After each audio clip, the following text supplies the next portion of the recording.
Head lines آپ نے جانی اور اب خبریں تفصیل کے ساتھ۔ کرونا وائرس سے 7 افراد جاں بحق ہو گئے، جس کے بعد اموات کی تعداد 6,621 ہو گئی۔ پاکستان میں کرونا کے تصدیق شدہ کیسز کی تعداد 3,21,877 ہو گئی۔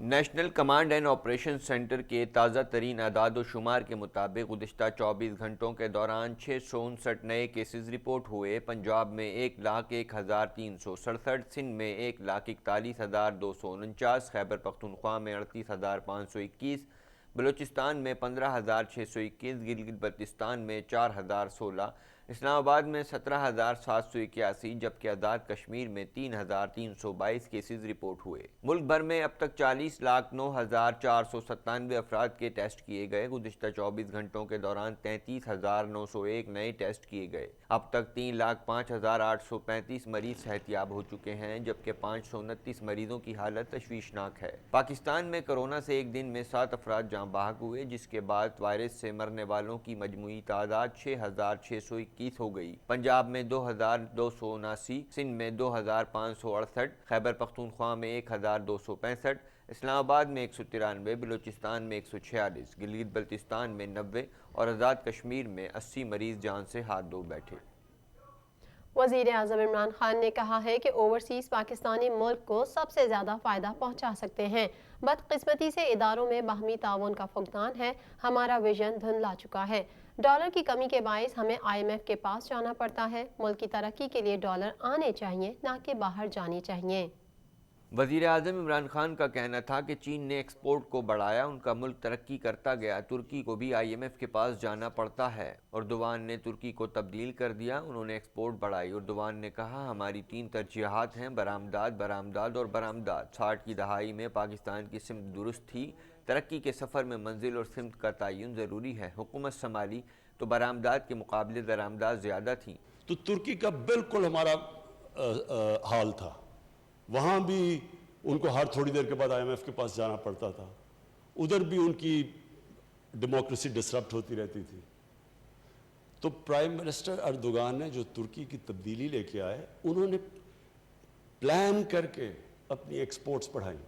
وزیر اعظم نے کہا کہ پاکستان ایک غلط سمت میں نکلا ہوا ہے۔ ایک ملک کاٹن فروخت کر کے ترقی نہیں کر سکتا۔ کوئی ملک ملیشیا کی طرح ربڑ اور ٹین بیچ کر ترقی نہیں کر سکتا۔ سرمایہ کاری نہیں ہوگی تو ملک آگے کیسے بڑھے گا؟ قبل ازیں وفاقی وزیر فواد چودھری نے کہا کہ جب کرونا آیا تو ہم پاکستان میں کچھ بھی نہیں بنا رہے تھے۔ کرونا وائرس کا حفاظتی سامان وینٹیلیٹرز بنانا شروع کر دیے ہیں۔ لوگ امراض قلب کا علاج کرانے بیرون ملک جاتے ہیں اور واپس نہیں آتے۔ امید کرتے ہیں اب وہ لوگ پاکستان واپس آ کر علاج کرائیں گے۔ 26 فروری کو جب کووڈ کا کیس آیا تھا، ہم اپنے ماسک نہیں بنا رہے تھے، ہم امپورٹ کر رہے تھے۔ ہم شیلڈز نہیں بنا رہے تھے، ہم گوگلز نہیں بنا رہے تھے، ہر چیز ہم امپورٹ کر رہے تھے۔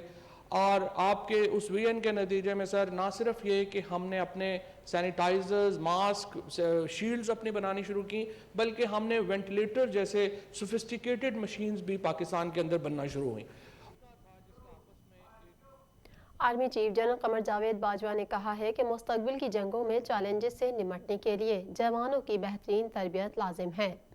DGISPR major general Babar Iftikhar کے مطابق army chief general Qamar Javed Bajwa نے بہاولپور گریجنز کا دورہ کیا، جہاں corps commander Bahawalpur lieutenant general Syed Muhammad Adnan نے استقبال کیا۔ آرمی چیف نے بہاولپور گریجن میں جوانوں اور ان کے خاندانوں کے لیے سولجر کلب کا بھی افتتاح کیا۔ جنرل قمر جاوید باجوہ کو بہاولپور کور کے آپریشنل، تربیتی اور انتظامی امور پر بریفنگ دی گئی۔ انہوں نے جوانوں کی اسنائپر ٹریننگ کا معائنہ کیا۔ اسنائپر ٹریننگ کے دوران جوانوں نے 1500 میٹر تک فاصلے پر کامیابی سے اپنے ہدف کو نشانہ بنایا، جس پر سپہ سالار نے افسروں اور جوانوں کی پیشہ ورانہ مہارت کو سراہا۔ آرمی چیف نے کہا کہ مستقبل کی جنگوں میں درپیش چیلنجز سے نمٹنے کے لیے بہترین تربیت لازم ہے۔ جوانوں کی صلاحیت بڑھانے کے لیے بہترین تربیت اہم کردار ادا کرتی ہے۔ چیلنجز سے مؤثر انداز میں نمٹنے کے لیے بہترین تیاری ضروری ہے۔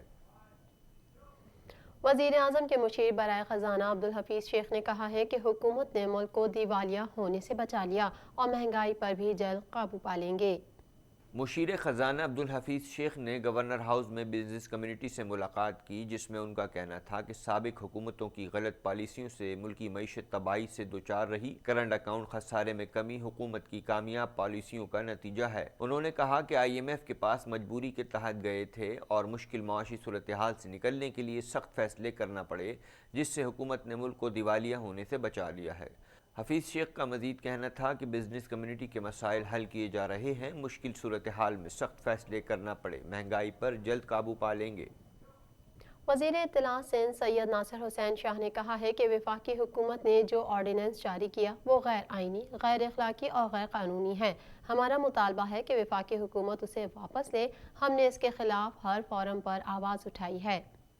سکر پریس کلب میں رکن سندھ اسمبلی منور وسان کے ہمراہ پریس کانفرنس سے خطاب کرتے ہوئے وزیر اطلاع سندھ ناصر شاہ کا کہنا تھا کہ اگر پی ڈی ایم نے اسمبلیوں سے استعفے دینے کا فیصلہ کیا تو پیپلز پارٹی اس پر عمل کرے گی، اس حوالے سے کوئی دو رائے نہیں ہے۔ ہم پی ڈی ایم کے فیصلوں پر مکمل عمل درآمد کریں گے۔ انہوں نے وزیر اعظم کو مخاطب کرتے ہوئے کہا کہ خان صاحب اب آپ نے گھبرانا نہیں ہے بلکہ جانا ہے، اب ملک کے عوام کی جان چھوڑ دیں۔ انہوں نے کہا کہ بلاول بھٹو متعدد بار کہہ چکے ہیں کہ ان کے بیانیے اور موومنٹ کے سامنے سندھ حکومت کوئی اہمیت نہیں رکھتی۔ ان کا کہنا تھا کہ 16 اکتوبر کو گجرانوالہ اور 18 اکتوبر کو کراچی کے جلسے حکومت کے خلاف ریفرنڈم ثابت ہوں گے۔ 16 اکتوبر کو بلاول بھٹو لالہ موسیٰ سے ریلی کی صورت میں گجرانوالہ جائیں گے۔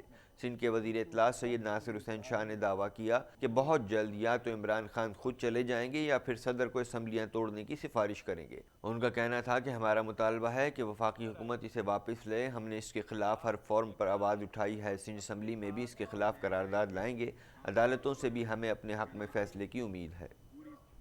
T N N T V کے نیوز بلیٹن میں فی الوقت اتنا ہی۔ مزید خبروں اور اپڈیٹس کے لیے دیکھتے رہیے ٹی این این ٹی وی۔